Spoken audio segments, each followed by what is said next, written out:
là, parce que si je ne vous montre que ça, je ne vais peut-être pas vous montrer le tout de ce qui est fréquent.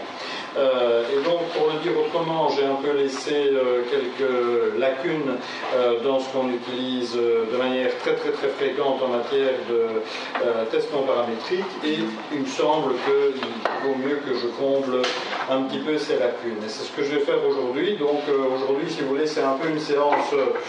je ne vais pas dire bouche-trou, hein, parce que ce serait un petit peu exagéré et un petit peu grossier comme appellation, mais enfin une séance où j'essaie de faire en sorte que vous ayez par devers vous le bagage à peu près normal qu'il faut avoir en sciences humaines pour traiter les questions relatives aux tests non paramétriques. Cela étant, je vais donc vous parler de 3 tests non paramétriques en plus. Mais en faisant ça, ne croyez pas que je vous ai fait un panorama complet des tests non paramétriques, ce ne serait pas vrai du tout. Disons que je vous montre véritablement ce que sont ceux qui se trouvent au sommet du hit parade, mais dans la liste des tests non paramétriques, il y en a encore des dizaines dont je n'ai pas parlé avec vous. Comme vous avez les principes de base, à mon avis, ça devrait ne pas vous poser de problème d'aller éventuellement chercher l'un ou l'autre dans un logiciel, ou bien vous inspirer d'un livre, ou que sais-je, puisque vous aurez compris le principe. Et donc, je vais, cette séance-ci, me centrer moins sur les aspects explicatifs, moins sur un objectif qui est de vous faire comprendre comment le concepteur du test a réfléchi pour concevoir le test, et plutôt sur quelque chose d'un peu plus opérationnel. Donc en gros, quand on est dans une situation qui nécessite l'utilisation de tel ou tel test, comment est-ce qu'on peut la diagnostiquer d'abord, et puis ensuite comment est-ce qu'on peut faire concrètement pour faire le test à la main. Ça ne se fait plus beaucoup, ça se fait essentiellement avec des logiciels, mais surtout comprendre ce que veulent dire les résultats qu'on obtient à partir du test. Alors, je viens d'appuyer sur le bouton dans la diapositive numéro 3, et donc en plus des 5 tests que j'ai vus avec vous, il y en a d'autres qui apparaissent. Il y a le T. Bull-Jackson, le U de Mann-Whitney, le test de Val-Wolfowitz et le test de Kolmogorov-Smirnov. Alors, comme le test de Kolmogorov-Smirnov et le test de Val-Wolfowitz sont des noms trop difficiles à dire, je ne vous en parle pas. Je vous en dirai juste 2 mots pour que vous ayez une idée de ce à quoi ils servent. Par contre, le T et le U, ça c'est plus prononçable, alors je vais quand même vous expliquer un petit peu comment ça fonctionne. Et puis alors, je dois vous dire qu'il y a un test dont je ne vous ai pas parlé jusqu'à présent, à propos duquel on peut discuter jusqu'à la fin des temps s'il est paramétrique ou non paramétrique. Il est d'essence non paramétrique, mais il se base quand même sur une distribution d'échantillonnage. C'est le fameux test du qui carré, qui 2, dont vous avez certainement déjà entendu le nom une fois ou l'autre, et donc voilà, le moment est venu. Tout ce que vous avez toujours voulu savoir sur le qui carré, vous allez enfin le savoir. Jusque-là, vous aviez osé le demander. Maintenant, c'est le jour de la révélation.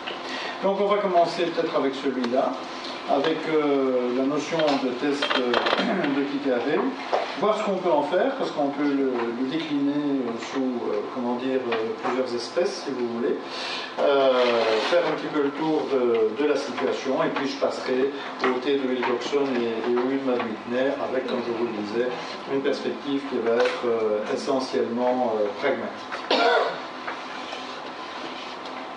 À la diapositive numéro 4, vous avez une espèce de vision générale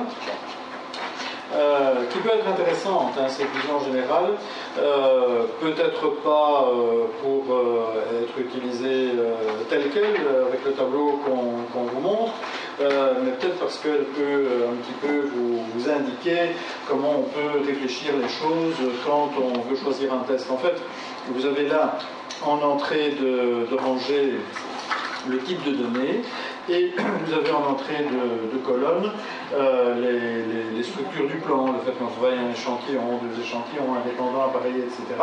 Et en fonction de ça, il y a la possibilité d'utiliser un ou plusieurs tests. Alors déjà, c'est intéressant de regarder ça de manière générale, parce que vous pouvez voir que les tests dont je vous ai parlé jusqu'à présent, c'est plutôt des tests qui sont relatifs, comme je le disais tout à l'heure, à des données de dénombrement, binomial, Fisher, McNemara Vous voyez qu'ils sont tous sur la même rangée, mais ils sont dans des colonnes différentes, puisque évidemment les structures de plan sont différentes.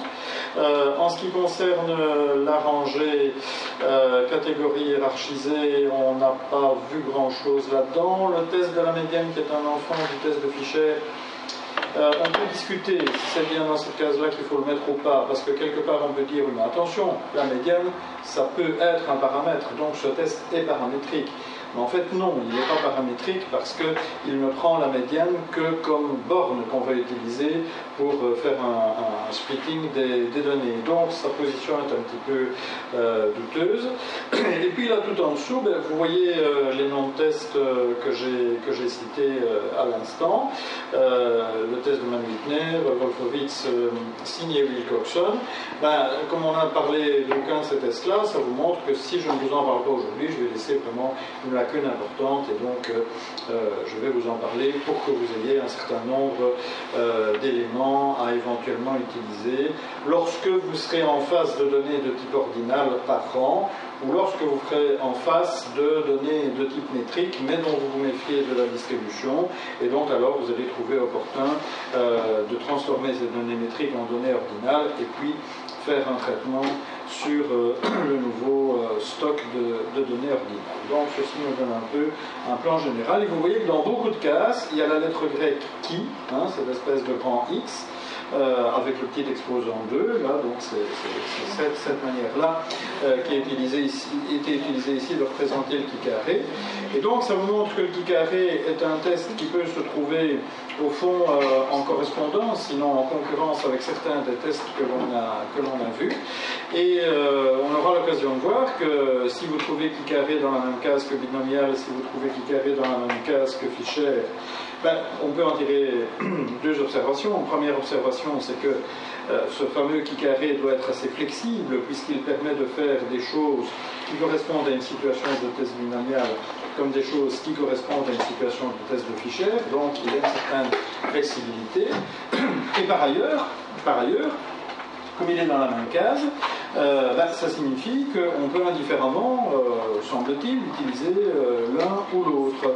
Alors, en fait, ça, on va regarder un petit peu en détail, parce que vous allez voir que c'est tout à fait indifférent d'utiliser l'un ou l'autre, et qu'en fait, le test de qui carré, en gros, est un test qui est plus puissant, mais comme souvent, il y a un prix à payer pour la puissance supplémentaire. Comme il est plus puissant, il faut respecter des conditions d'application. Et ces conditions d'application, parfois, il n'est pas possible de les respecter avec les données que l'on a. Et si on ne peut pas les respecter, ces conditions d'application, alors on doit plutôt se rabattre sur le test binomial ou sur le test de Fisher. Ce que je viens de vous dire, je peux le dire aussi à propos du test de Kolmogorov-Smirnov dans sa version à un échantillon ou à deux échantillons. Je le laisserai dans l'ombre, je vous l'ai dit, mais vous avez à la place le qui carré, qui est souvent utilisable dans ces situations-là. Et puis par ailleurs, après, il y aura la procédure de rang. Donc, entrons dans le qui carré. Je suis à la diane numéro 6.